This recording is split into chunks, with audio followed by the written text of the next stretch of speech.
Chapter 25. Greater Greensward is a fairly large kingdom, but it didn't take long to cross it on the back of a full-grown dragon. I was familiar with the border, having visited many times, so we didn't hit the correct spot immediately, so I told Grumblebelly to head north. Long before we saw the armies, we spotted dragons circling the sky. There were 3 of the scaly beasts, all vivid orange shading to crimson, and all larger than Grumblebelly. "Do you recognize them?" I asked our dragon friend. "I've never seen them before. They must not be from around here. Siblings, probably, since they're all the same color, and their shading matches." I studied the dragons as we flew closer. They didn't at all look like the dragons I'd seen at the Olympics. Even the way they moved seemed odd. The sweep of their wings was jerky, and they turned their heads too abruptly. "Hello?" Grumblebelly called, but the trio of dragons ignored him. We finally passed the last of the trees in what seemed to be an endless forest.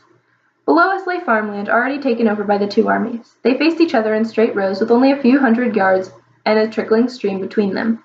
Both sides appeared to be waiting for a signal.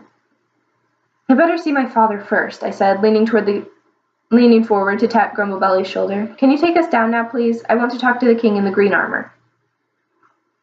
My father had to calm his plunging horse when Grumblebelly landed beside him. When he finally stood still enough that we could talk, Father turned to me. "Emma, I expected to see Gracina. What are you doing here, and what are you writing?"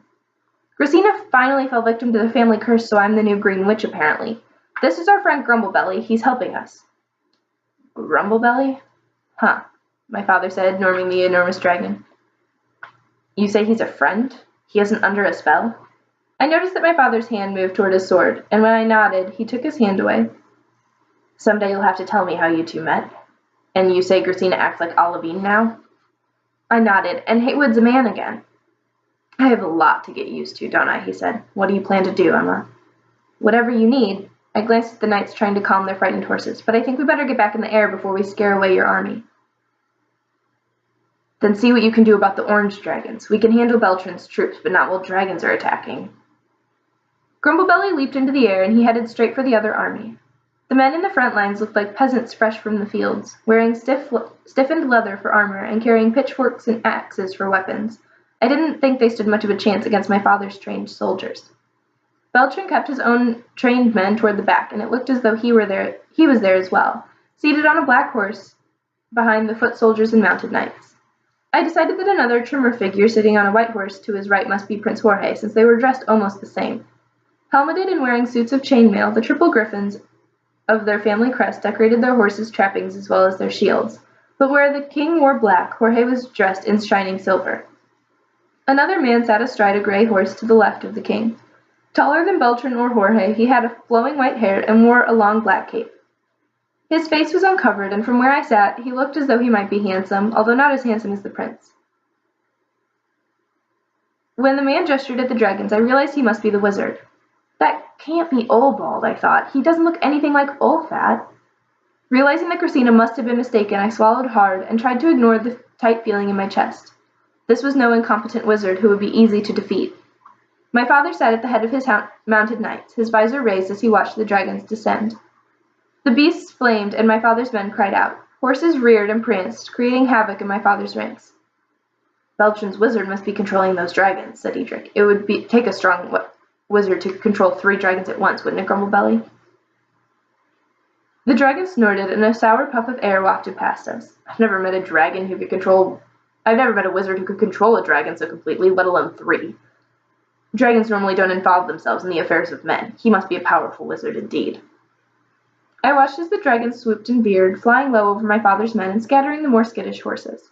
Some of the foot soldiers broke ranks and ran, leaving the lines in even greater disorder. The dragons were fearsome enough, but something still seemed odd. "Let's challenge them," I said to Grumblebelly, "and let them know that we're here." "But there are 3 of them, and they're the biggest dragons I've ever seen," said Edric. I sniffed the air. "That doesn't matter. Do you smell boiled cabbage?" Edric grunted. "What are you talking about? Even I can't think of food in a time like this." The orange dragons swerved and came back toward my father's troops. Beating their wings in unison, they swooped low over the cowering men. Horses screamed and fought their reins. A full third of my father's army disappeared into the forest. "You're right," exclaimed Grumblebelly. "I don't smell anything, even though they've been flaming." "Exactly. Now how about that challenge?" "Cover your ears." Grumblebelly's sides expanded as he inhaled. The roar was deafening, even with my fingers stuck in my ears. My father's remaining troops looked up, but they stood their ground and watched us with their swords raised and their bowstrings taut. Beltran's men looked surprised, but I saw fear in the way his foot soldiers grew closer together. The three dragons' movements became jerkier for a moment, then they turned and headed at us. When Grumblebelly flew higher, the three orange dragons rose to meet him, flaming long before we were within reach. After seeing how far a dragon could flame at the Olympics, I thought their flames looked rather short. "Watch out!" shouted Edric. "Those flames may not hurt you, Grumblebelly, but will be burned to cinders." I shook my head. "I don't think so, but you can close your eyes if you want." "Close my eyes? What good will that do you?" "Sometimes your eyes can trick you even though your brain knows the truth." A moment later the flames shot from the orange dragons and reached us. I felt nothing, except for the rush of wind against my face as Grumblebelly beat his wings and soared higher. "What's going on?" asked Edric. "Watch and learn," I said, and recited a quick, easy spell. "Let all that's false now disappear. We do not want to see it here." The orange dragons flickered, then one by one faded away, leaving nothing behind to mark that they'd ever been there. "They weren't real," I said. An excited shout went up from my father's troops, echoed by a groan of despair from Beltran's men. Suddenly a lone horseman broke away from the enemy's lines, galloping toward the closest trees. Beltran's wizard was kicking his heels into his horse's sides to make it go faster. "Follow that man," I told Grumblebelly, and an instant later we were passing over the heads of my father's foes. Drawing closer, I was surprised to see that the wizard was bald-headed and peasant-faced. He actually did look a lot like Olfat. Just like the three dragons, the wizard's appearance had been a lie. Grumblebelly was almost directly over him when Olbald turned and looked up. I was too far away to hear what he said, but I saw his hands wave, and suddenly a small dark cloud appeared above us. Thunder rumbled in its depths, and a bolt of lightning zigzagged through the sky. "Hold on tight," bellowed Grumblebelly as he tucked his wings and dove. Edric reached around me, and we both clung to the dragon's ridge, our knuckles white from the pressure. The first bolt missed us. The second hit the dragon's tail, jolting him with a surge. He plummeted, head over heels. The lightning had stunned us as well, and we fell from his back, unable to control our muscles enough to hold on. I couldn't hear anything but the ringing in my ears, although I must have screamed since it made my throat sore. I was too numb to think, let alone say a spell, and Edric and I would have been killed if Grumblebelly hadn't come to his senses, beat the air with his wings, and brought himself level beneath us.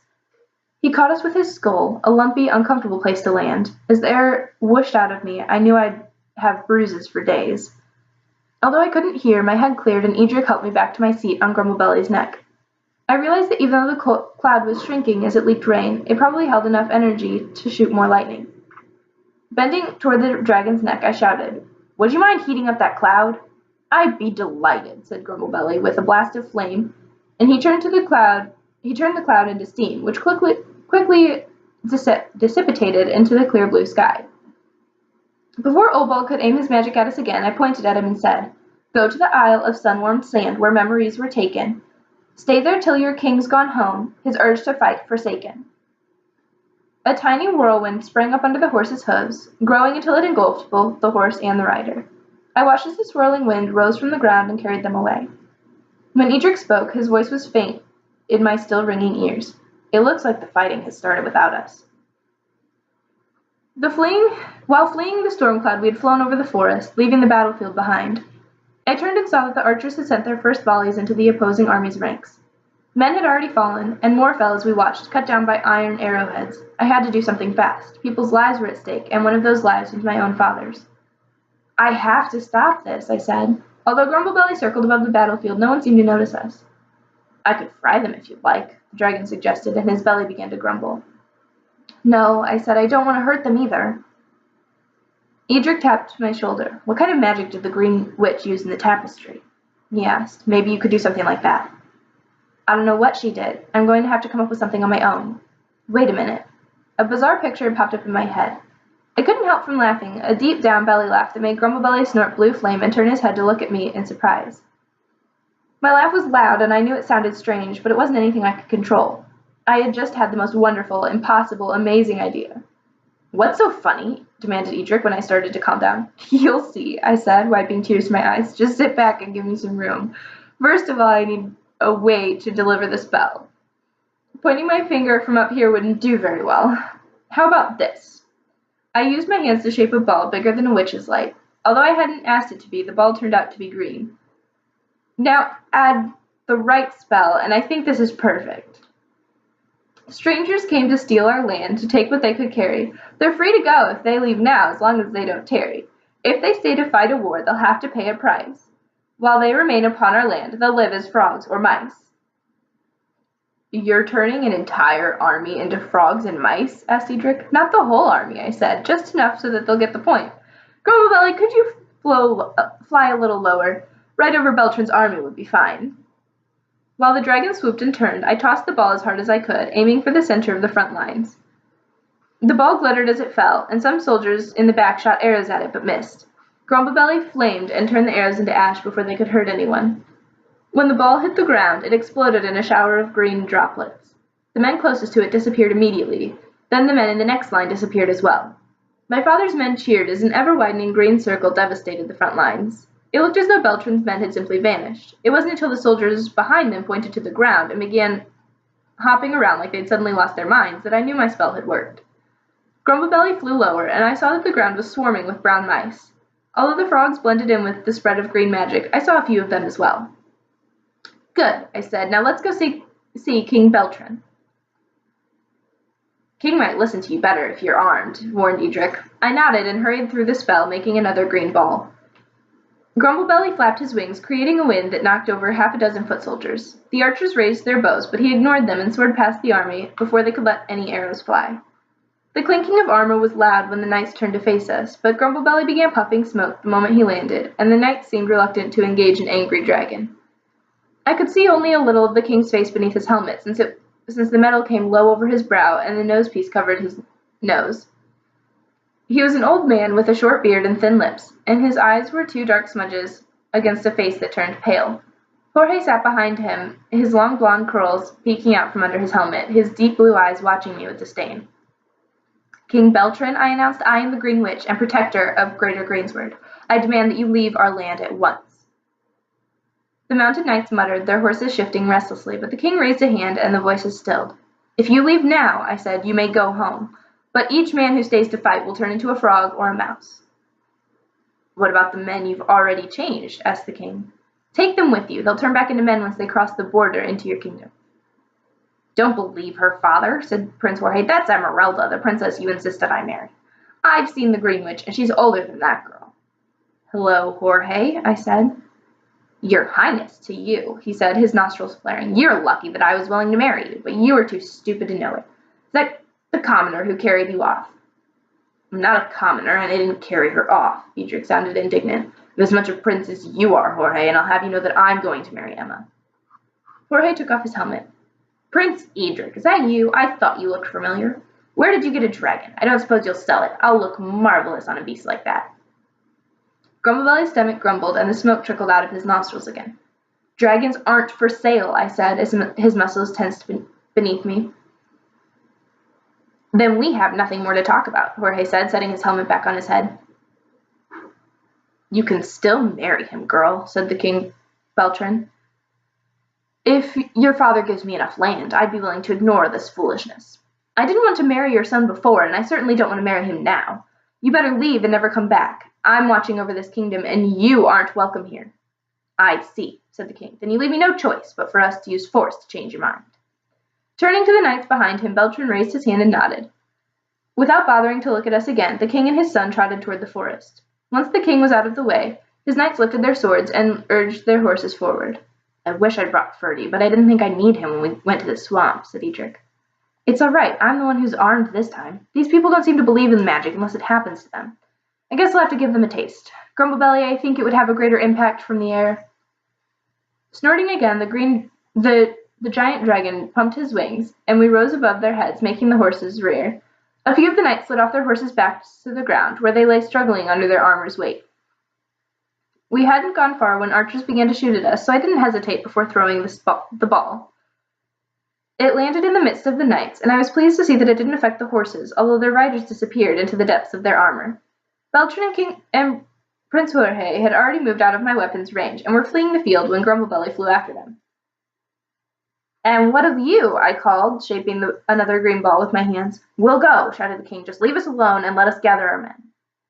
"Very well," I said. "You have 1 hour to collect your soldiers." Resting the ball between Grumblebelly's spikes, I leaned against Edric while the dragon's enormous wings carried us higher. Should I take you home now? Asked Grumblebelly, swerving over the remaining soldiers.